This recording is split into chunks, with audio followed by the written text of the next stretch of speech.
Thank you very much. That was a very, very generous introduction for which I'm truly grateful. I've entitled my talk, Making the Invisible Visible. What you see there is the screenshot from a 6-minute video, which I singled out 2 people to say a quick hello to. I simply wanted to warn them. You are up first. Debbie Odokuya and Winnie Chege, 2 of the Disability Stigma trainees whose research I had the utter pleasure to supervise. They went armed with a mini camcorder in their holidays to Lagos and Nairobi, respectively, their home cities, and made a film with people with intellectual disabilities to demonstrate how devastating it is in their countries. And as it says in the screenshot from Debbie's film, it is common for people with intellectual disabilities to be seen as a symbol of shame or disgrace. And if you want to see more, Debbie's and Winnie's films are on our UCLUS YouTube channel, and they use those to try and see whether we can use brief film-based interventions which feature the stigmatized themselves to make a change in the world and to reduce stigma, or rather to contribute to the reduction of stigma. Making the invisible visible. This is a screenshot from current research I'm co-leading with Asil Hamid, who I'm delighted to see is in the audience. We are working with the United Nations, developing a new portfolio of measures to allow us to assess stigma at many different levels, directed at women and girls with disabilities. So this is women and girls with disabilities very broadly. We are currently with our partners in 4 different countries, Moldova, Palestine, Pakistan, and Samoa, developing a new tool to hear firsthand from women and girls with disabilities about their experiences of stigma and discrimination. Now, the very first version of these questions we sent to our partners in the 4 countries. And the comment we had from our partners in Pakistan in relation to questions around, have you ever had the following experiences? So one of the questions is, have you been denied education or training opportunities? Have you been excluded or stopped from attending social gatherings or activities? They said, hang on, guys, you need to put a question first. You need to ask, have you ever been outside your home to attend a family or community gathering? Have you ever been outside your home? We know how devastating stigma is, and we were stopped in our tracks momentarily hearing that comment, and we have introduced that question to the survey.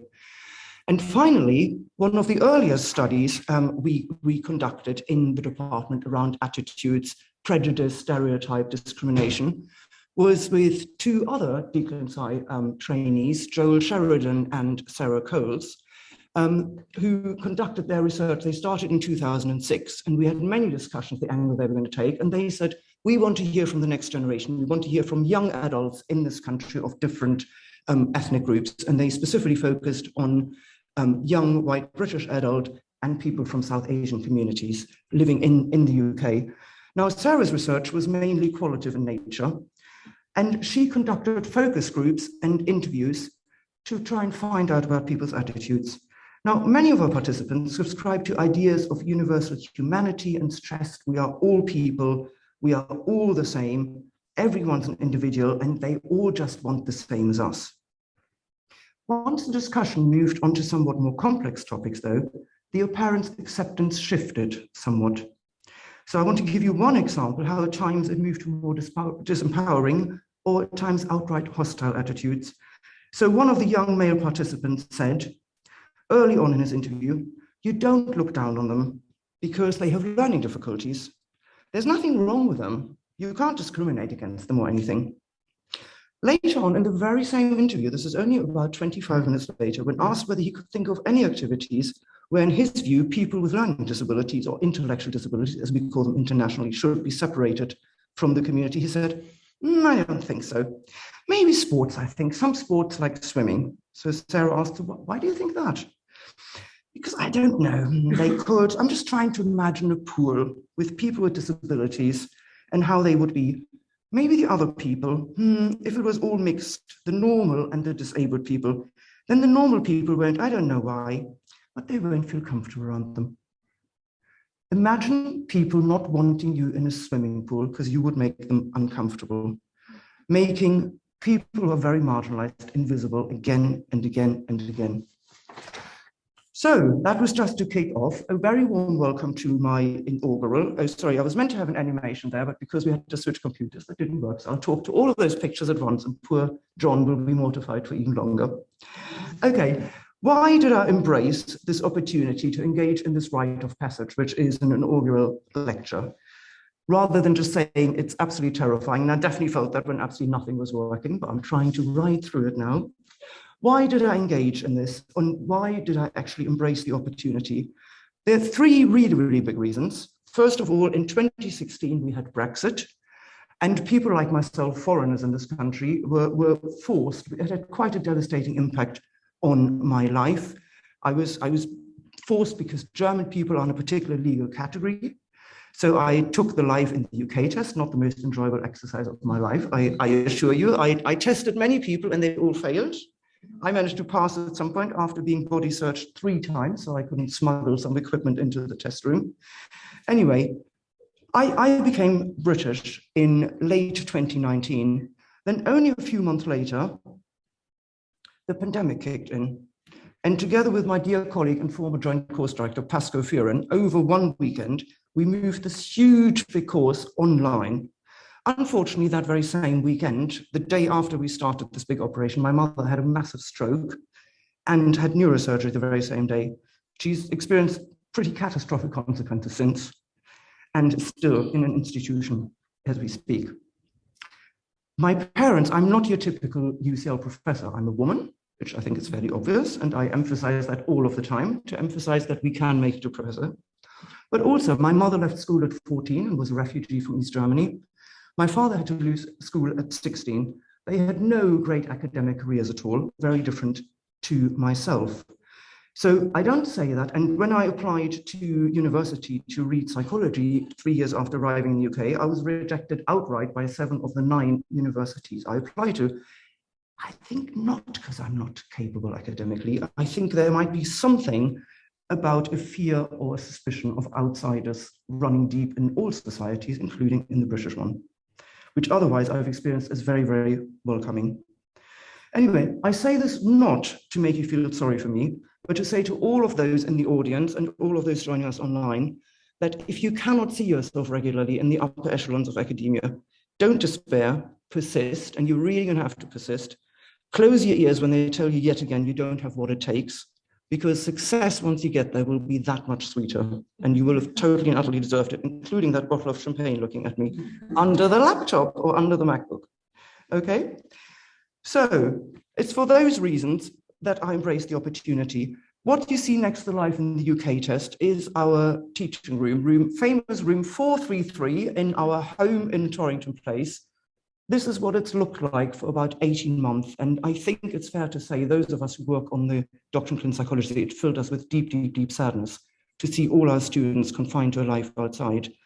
And the bottom left, that is one of the many, many airports, because I had to make over this period probably around 20 trips back and forth to Germany to attend to my parents, always armed with my beloved laptop so I could carry on working and do my Zoom meetings and everything else. I think this might have been somewhere Hamburg or whatever, or maybe Berlin or Düsseldorf or wherever it might have been, because most of the time I couldn't fly to my hometown. And finally, when the world reopened a tiny bit, partying did not mean standing in front of a big lecture theatre and going for dinner. It meant meeting my dear colleague and friend, John King, who also became professor during the pandemic, in a back garden pub in Hackney. And we were so excited when we raised a pint. This was like a whole crate of champagne. So having this opportunity tonight to give a public address and later on to go out with a few family and friends gives me enormous pleasure. Very delayed pleasure, because Peter rang me, I think it might have been yesterday, 2 years ago. And I did sound a little bit muted at the time because I had just come back from visiting my mom. Okay, so I'm going to mainly talk about the work of the UCL Unit for Stigma Research. I co-founded the UCL Center for Intellectual and Developmental Disabilities Research with Angela Hastiotis, Andre Stridham, Afia Ali, and now Vasil Totsika back in 2009. But I particularly want to talk about our Stigma Research Unit because we launched that 4 years ago in this very spot. And it's a unit I've built from scratch that gives me great satisfaction, I have to say. And I think it fills a very, very important gap in the research world. So when I talk about stigma, the term largely is credited to the ancient Greeks, who used the term stigma to denote a mark, a dot, a puncture, some sort of physically, visibly branding the body of people deemed as undesirable so that other people would know to stay away from them. The term was brought into modern usage by Irving Goffman, a Canadian sociologist, who published a very seminal book on stigma, Notes on the Management of Spoiled Identity in 1963.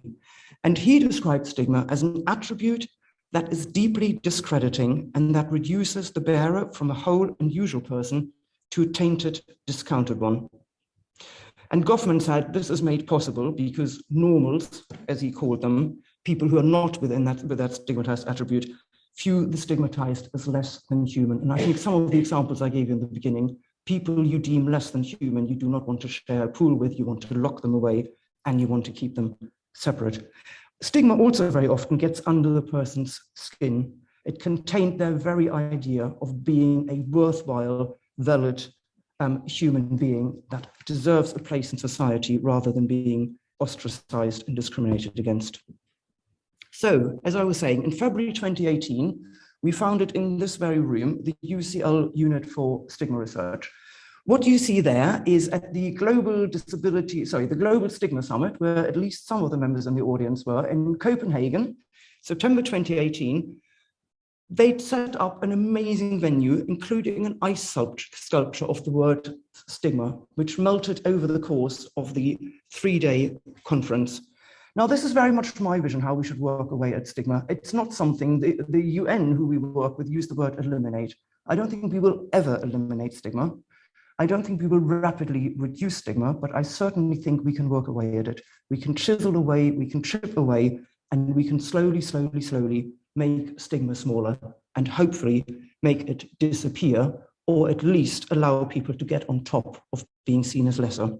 And our research work at present mainly occurs in 3 particular areas. And I wanted to quickly give you an overview of those 3 areas. And then I want to talk a bit more about values, because as Peter intimated, they're very central to our group's work and to the way I see my professional world and my world in general. So starting with our work on intellectual disability stigma, or more recently, disability much more generally. When I talk about intellectual disability, in this country, we say learning disability, and it basically means somebody who has significant difficulties with their functioning in terms of cognitive abilities, with literacy skills, with learning new skills, who has significant difficulties with everyday adaptive or social functioning. So all of you had to show pretty advanced skills to find your way here, to find the way on public transport. I don't see anybody dressed in a warm winter coat, because you're all able to judge temperatures and what you should wear and so on. I hope you've all eaten something and you know safely how to use kitchen equipment, which is something many people with learning disability don't. And both of those things are of early onset. So it's not something that happens later on in life as a result, for example, of some trauma road traffic accident. Yeah.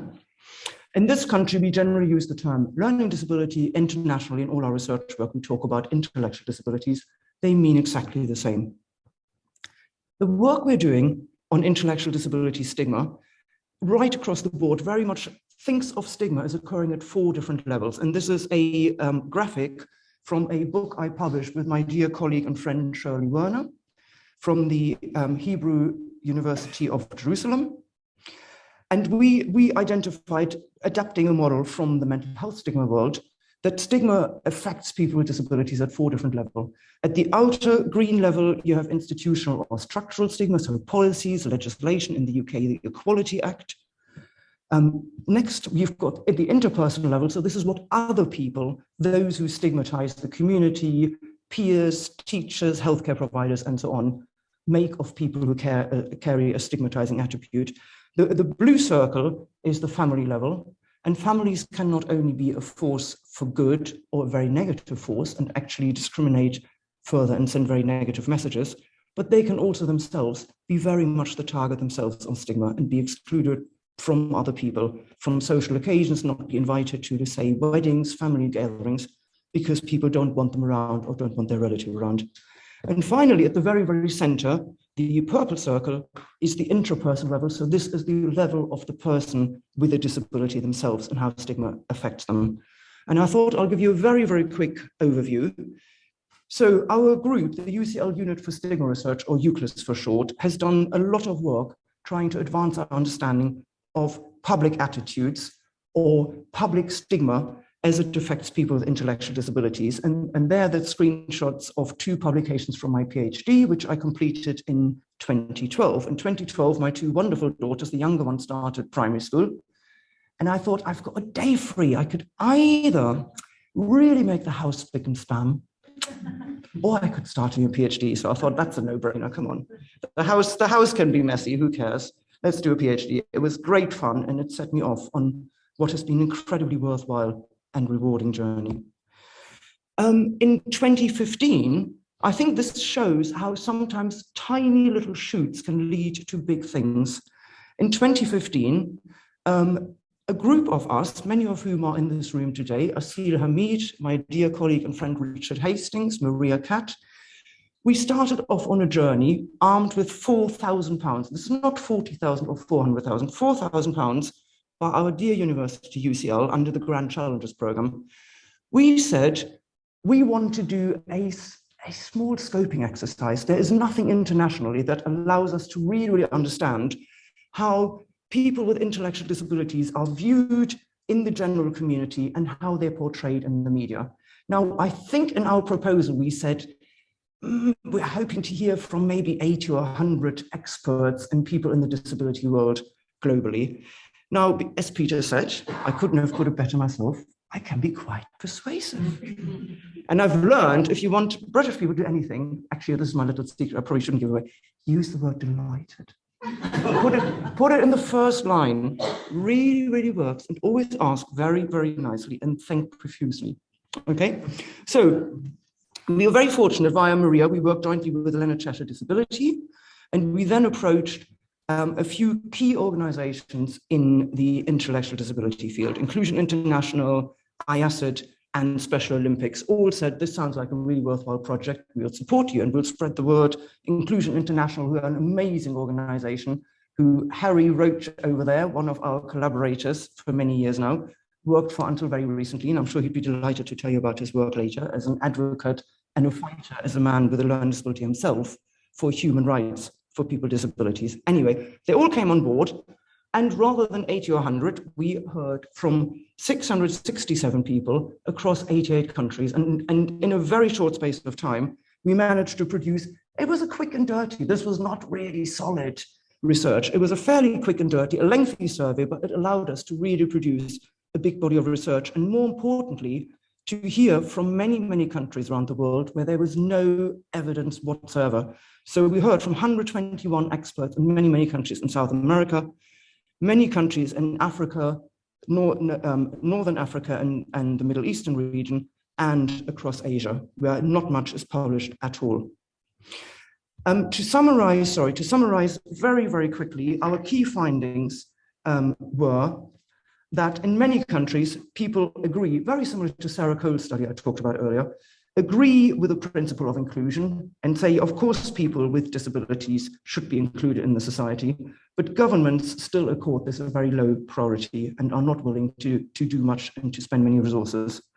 In many parts of the world, disability stigma is a huge concern for people with disabilities and their families and constitutes a major barrier to inclusion and quality of life, but there is not enough action. There's a big discrepancy, we found, about where disability stigma is at its most intense and where initiatives to challenge such stigma are underway. And that's particularly the case in many South American countries, many countries in Africa, in Asia, but also former member states of the Soviet Union. And that's one reason why we're absolutely delighted to be able to work with colleagues in Moldova, Pakistan, and Palestine, for example, in our current project.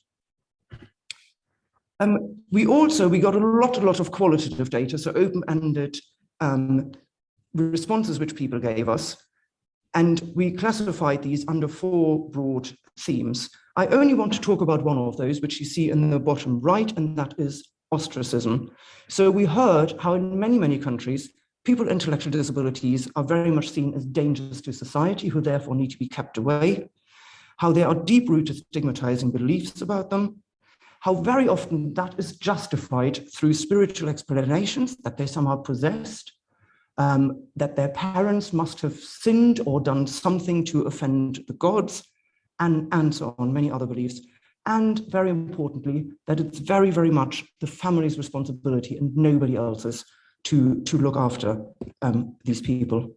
Talking about ostracism, sorry, I was hoping to show them to you one at a time.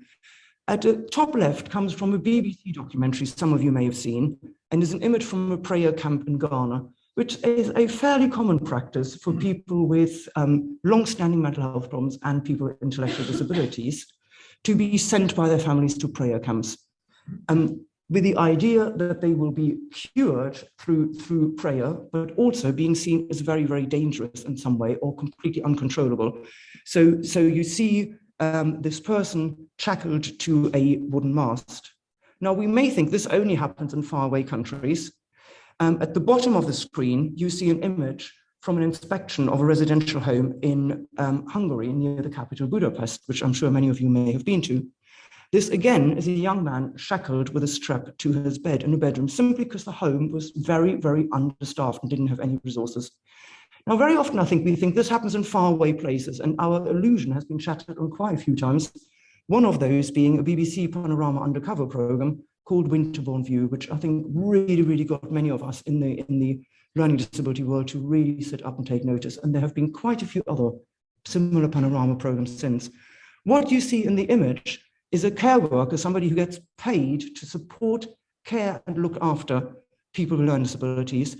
He's put a chair on top of a woman with a learning disability and autism.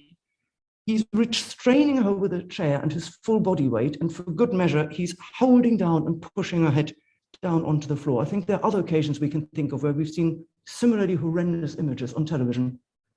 I do not want to draw any comparisons, but these things happen again and again, and I don't see a huge public outcry. I don't see everybody marching down the street.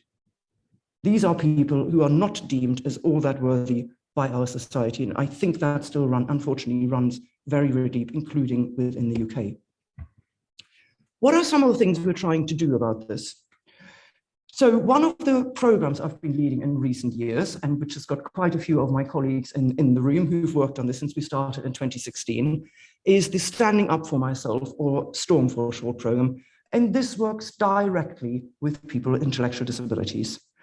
And what our argument was that actually they are massively affected, but most of the time we work with teachers, we try and raise awareness in the general population, and we don't say, actually, you are not only most affected, you've got it within you. You've got the abilities, the capability, and your voice simply needs supporting. You need to be empowered so you actually stand up yourself and you recognize that you have the power and the abilities and that you have value. So this is a group program we designed originally in 2016 at UCL with colleagues from all over the UK.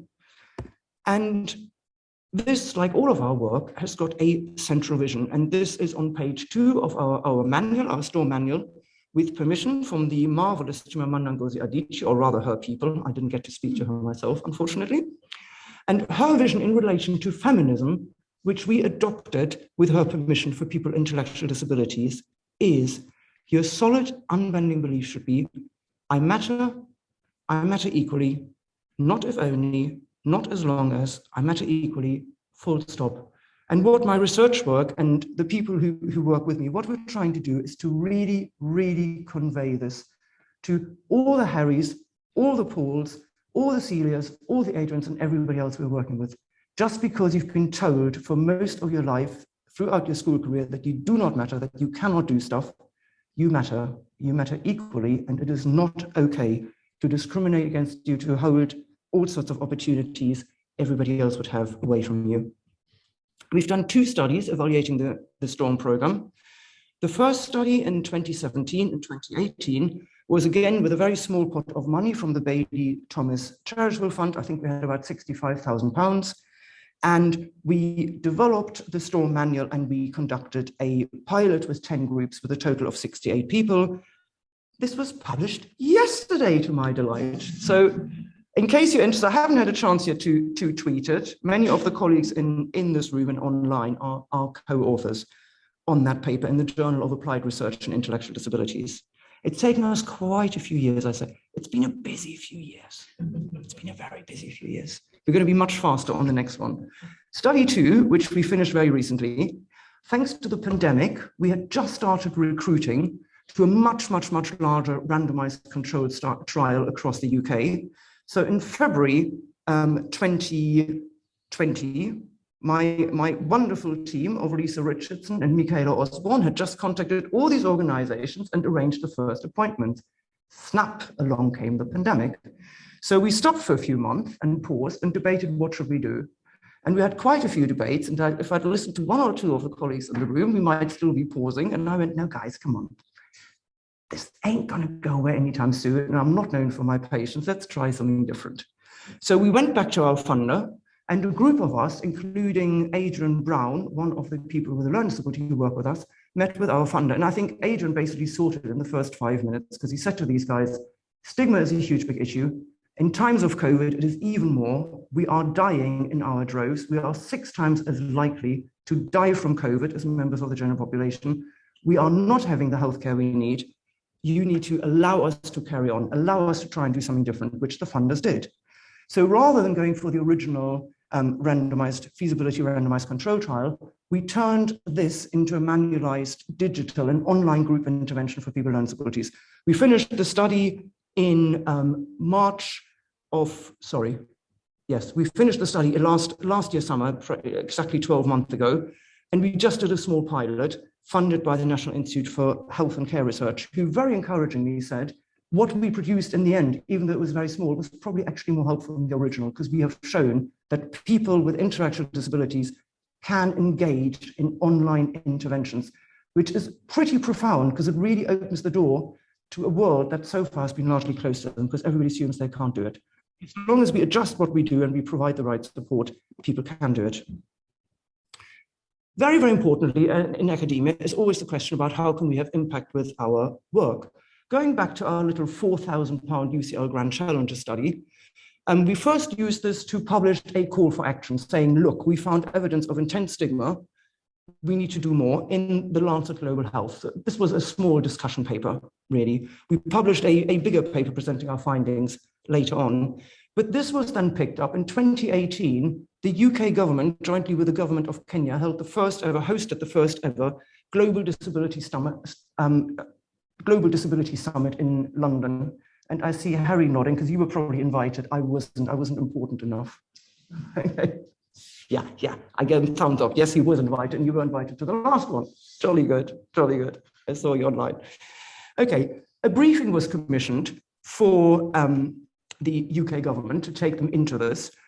And one of the 4 key areas they identified, they wanted to think and discuss with countries internationally disability stigma in developing countries. Okay, they cited our work, including that of Debbie and Winnie, which had not even been published then, but they'd written a blog, and they'd published their films on YouTube. Modern researchers, not waiting 2 years to get into an academic journal, but go out there, have the courage, and tell the world about your research. Our research group is named 43 or 45 times. I think Peter might have added 2. I think it was 43. 43 times in that briefing. From that summit came 170 commitments subscribed to by countries globally to tackle stigma and discrimination against people with disabilities. Very often people say they're going to do stuff, but they don't do much. We know that extremely well. But what happened is that the United Nations, under the PRPD, the Partnership on the Rights of Persons with Disabilities, made $500,000 available last year to run a big program to try and tackle stigma experienced by women and girls with disabilities worldwide. And they approached us and said, we'd really, really like you to work with us as the international research consultants. So this is how Asil Hamid and my dear colleague, Professor Roy McConkie from the University of Ulster, are currently working with the United Nations. It's the UN Development Programme and UN Women who are jointly leading this. What we're doing for this project is developing, so we are the international research consultants, and every 3 to 4 weeks, we meet with our partners via Zoom in these 4 countries and having discussions with them about how we're going to do this, what do we do next, what do you guys think, like the comments I presented earlier from colleagues in Pakistan. And my arm of the project, or rather a series of my arm of the project, is developing a portfolio of measures so that we can really, with robust ways establish evidence how stigma is experienced by women and girls with disabilities and how it affects them and how it operates at different levels of the respective societies. I want to tell you very briefly about work our group has done on mental health stigma and disclosure, or rather sharing one's mental health problems.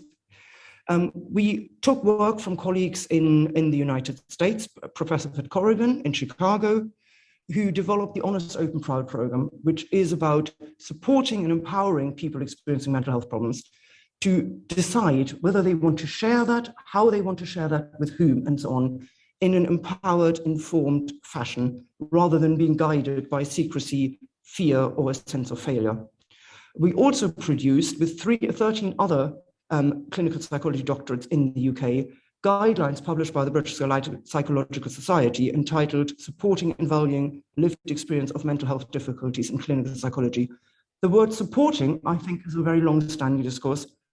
The word valuing certainly is something I think very new, to say you might actually have something to offer rather than you are somewhat tainted, you are in some way not quite as good as others. We've also got, led by my colleague Georgina Charlesworth in the audience, we've got a whole program of research on dementia, stigma associated with dementia, and again, sharing a diagnosis on that.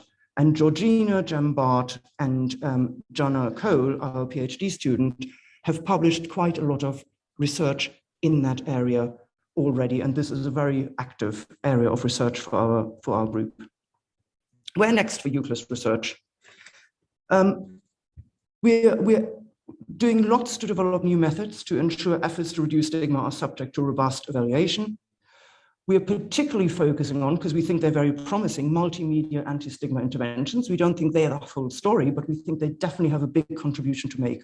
So the one thing we were really interested in with Debbie's and Winnie's research and Jess Walker, who did something similarly before in the UK, is to say, if we do something really cheap as chips and use it alongside other things, can it contribute to stigma reduction? Because it's scalable.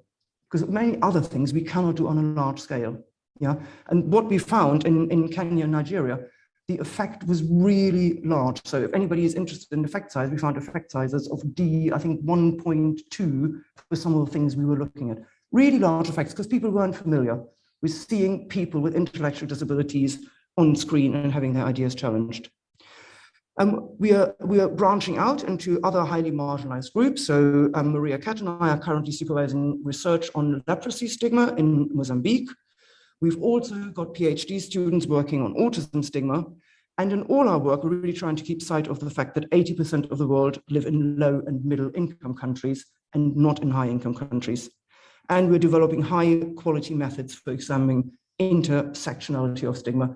Intersectionality is about how multiple aspects of who you are can either give you access to all the good things in life or stop you from having access. So being a woman, having a disability, being Black, being poor, all of those things come together and multiply to make life that much more difficult and to close many more doors for you usually. Of course, all of these efforts need a leadership. And I'm absolutely delighted this evening to be able to announce our new UCLUS leadership team. There's, as my deputy director is Asil.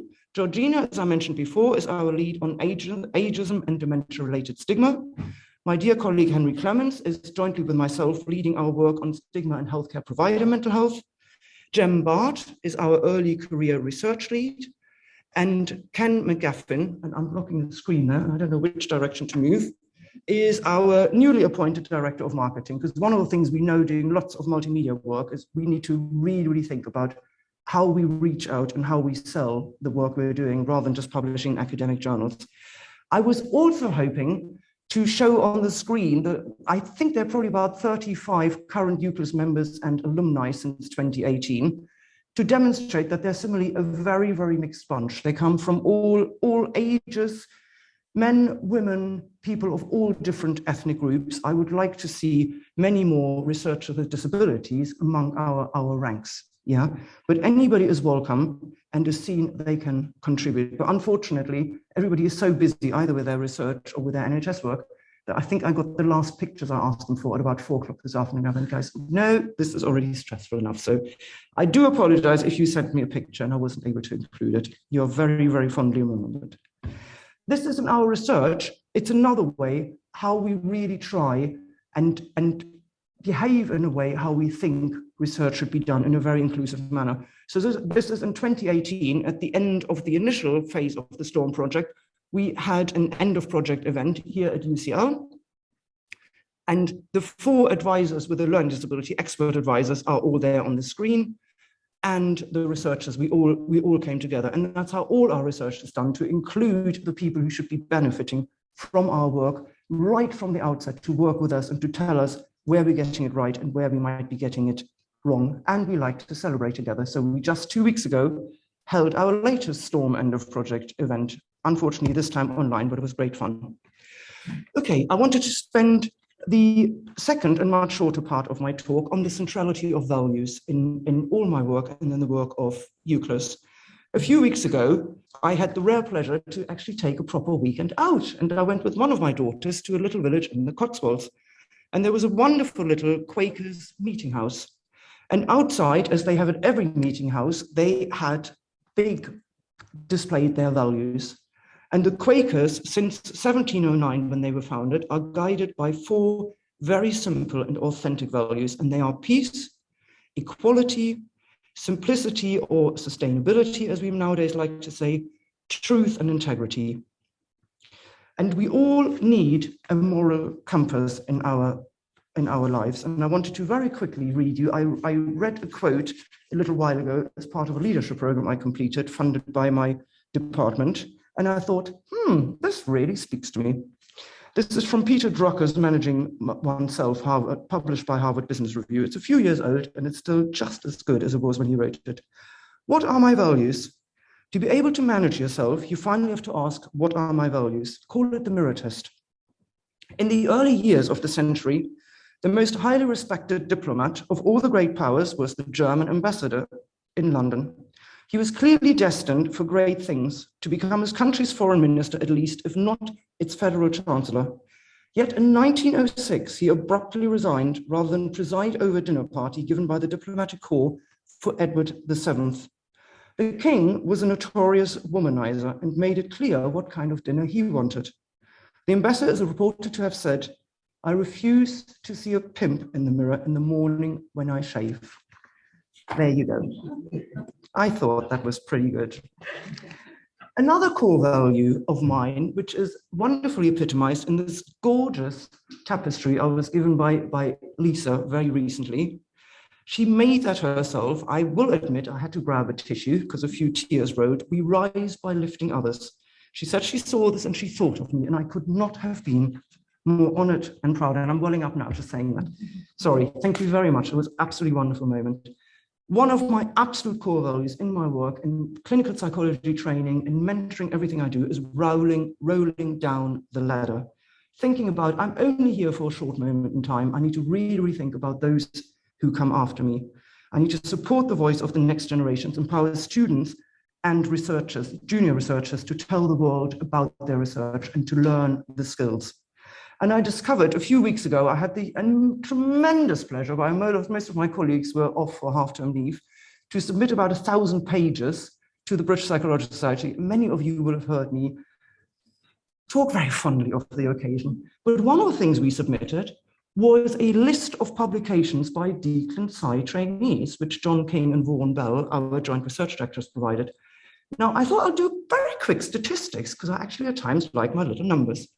And for the 10-year period, the most recent 10-year period, 2011 to 2020, of all the trainee publications on the Disability Stigma that appeared in academic journals during that period, 14% were supervised by me. That is 1 in 7.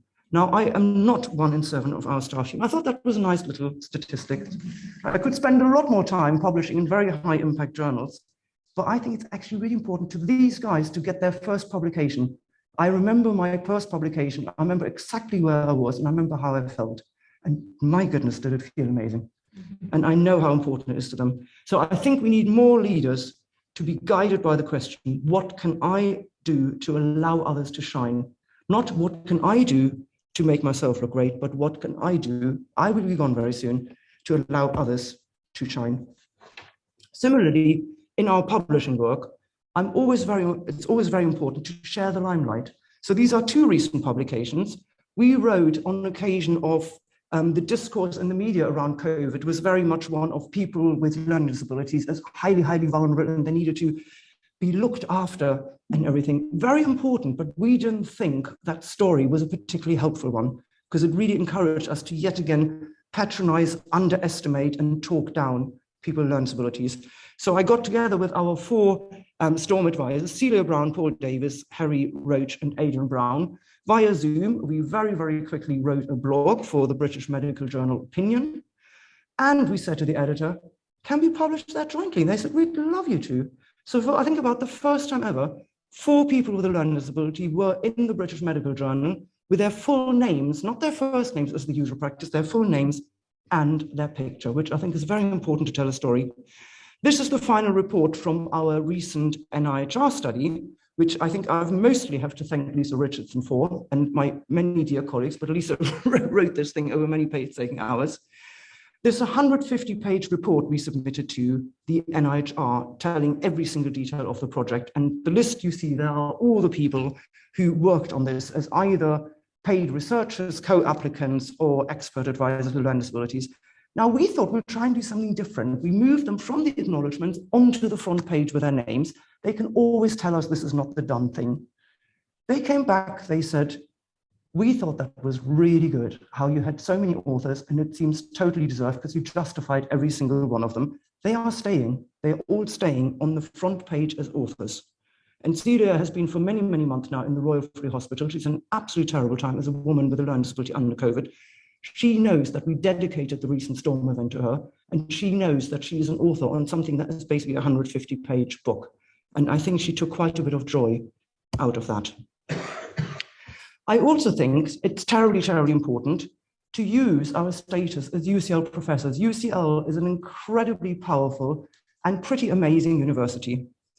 And there are many things we can do to use that wonderful status and that power from being at the center of London to try and raise awareness and do some good in the world.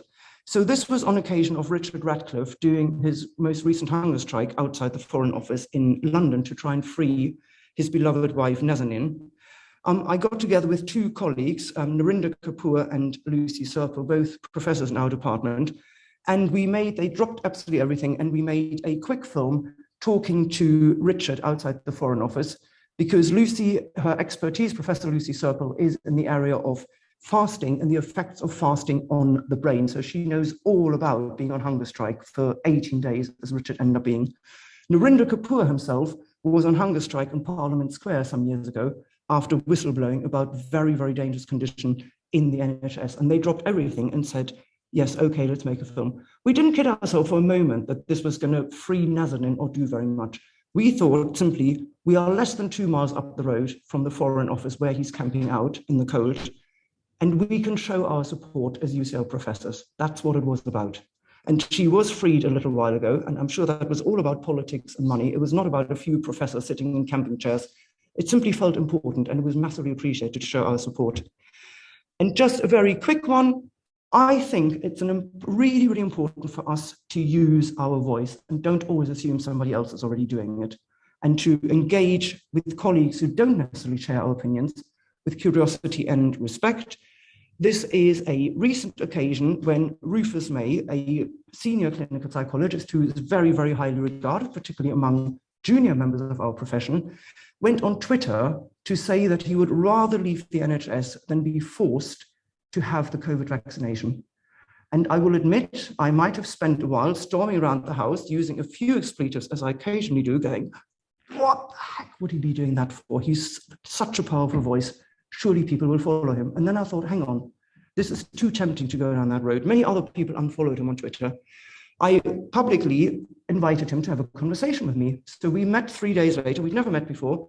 We met on Zoom and we filmed a 1-hour conversation in which I asked him, you are passionate about the NHS, you're passionate about clinical psychology. What is it that would drive you to something really quite that extreme and painful? And he explained it to me. It wasn't about winning, it was about understanding and demonstrating to our profession that actually most of the time what people do is to attack one another, to shut each other down, to abandon one another, to unfollow. What we need to do is actually talking across the divide, showing curiosity and respect. I was offered a bag of fish and chips somewhere in Yorkshire where he lives.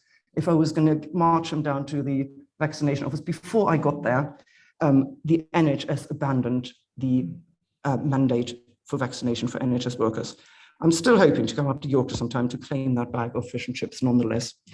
Okay, and to end then, this is my present to myself for making professor. I was in a gallery a short while ago and I saw the latest work of Tracey Emin, an artist I used to think was rather challenging. I saw her famous Bed and Tent, I think in the early 90s, and I felt a bit uncomfortable like many other people did and thought this is a bit out there. And she's really grown on me over the years. And her latest exhibition, which I was very, very fortunate to see a few weeks ago, was in Margate entitled Journey to Death. It really should be entitled Journey to Life because it's about her encounter with stage 4 bowel cancer and spending 6 months really looking death in the face. And she, it seems, after lots and lots of surgery and having large parts of her organs removed, she is actually on a journey to life. And she talked about that very eloquently. This particular print is entitled Even Saying Nothing is a Lie. And I think it's not a complete coincidence that I stand in front of you as a German-born and raised professor. I spent my teenage years in every humanities subject thinking about our collective guilt, thinking about the millions and millions of Germans, Polish people, and French people and Dutch people who stood by and said nothing and thought, surely this either can't be happening or somebody else is going to do something. 6 million people were murdered in one of the most atrocious acts in history.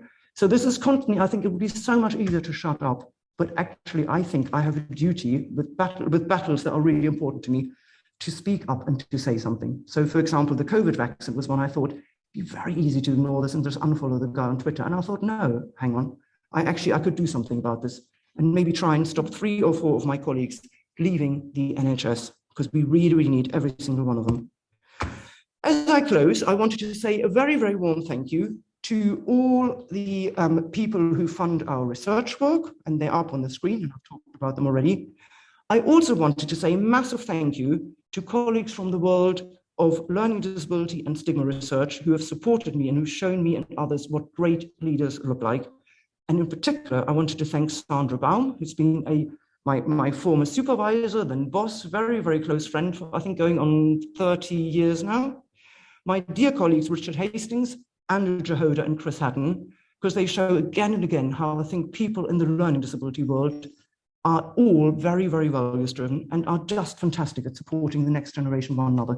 I used to look up to them and say, oh my God, they're so clever. And they've never once made me feel in any way incompetent, stupid, or whatever. They simply smiled at me and said, you might want to go and think about that again. Like Richard did in my PhD viva when he asked me about mediation analysis and smiled at me. And I thought, yikes, I better go away and read about that. And I learned how to do it properly. So thank you for being quite so gracious. And finally, Pat Corrigan, one of the leading mental health stigma researchers in the world, who taught me a few lessons in a very, very gracious way. On the personal front, there are 3 very, very important people I just want to say thank you to. And that's my dear husband, Merrick, and my 2 wonderful daughters, Lily and Zaza. This is our last trip before COVID hit in a vintage shop in Hanoi. They were goofing about. They learned from their mother that goofing about is quite good fun. And just in case, Lily's already looking horrified enough, so she's probably going to hate me tremendously, but she got some pretty nice results yesterday because she found out about her degree at the University of Manchester. So if you want to congratulate her later over a glass of wine, I'm sure she would really appreciate that. Okay? And thank you very much for listening.